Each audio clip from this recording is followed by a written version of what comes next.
Hi అండి. అందరూ బాగున్నారా? బొబ్బర్లు 2 గ్లాసులు నానబెట్టుకోవాలి. 2 ఆలుగడ్డ పొట్టు తీసుకోవాలి. ఒక 3, 4 పచ్చిమిర్చి, కొన్ని బఠానీలు, కొంచెం జీలకర్ర, కొంచెం అల్లం ముక్క మిక్సీ జార్లో వేసేసి మెత్తగా పేస్ట్ లాగా చేసుకోవాలండి. ఇడ్లీ పిండిలాగా రవ్వ వేయకుండా చేస్తున్నాం. ఉల్లిపాయ కూడా సగం ముక్క వేసుకొని మెత్తగా పేస్ట్ లాగా చేసేయండి. మీరు నా ఛానల్ చూస్తున్న వాళ్ళు సబ్స్క్రైబ్, కామెంట్ చేయండి. మీరు ఇచ్చే ఒక కామెంటు నాకు బూస్టప్ ఇస్తుంది. మరిన్ని వీడియోస్ చేయడానికి హెల్ప్ అవుతుంది మీ కామెంటు. ప్లీజ్ కామెంట్ చేయండి. తర్వాత మెత్తగా పిండి రుబ్బుకున్న తర్వాత గిన్నె తీసుకొని గిన్నెలో పిండి తీసేసేయాలి.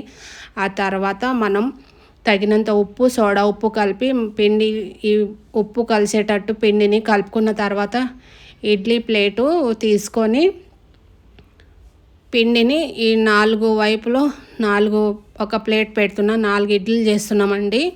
పిండి వేసేసిన తర్వాత స్టవ్ వెలిగించి తగినంత వాటర్ వేసిన తర్వాత ఈ ఇడ్లీ ఒక పాత్ర వేస్తున్నాను.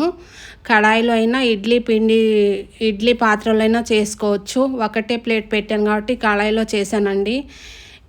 10 మినిట్స్లో కుక్ అయిపోతుంది. మనం వేడివేడిగా ఇడ్లీ తిన్నామంటే హెల్త్కి చాలా మంచిది.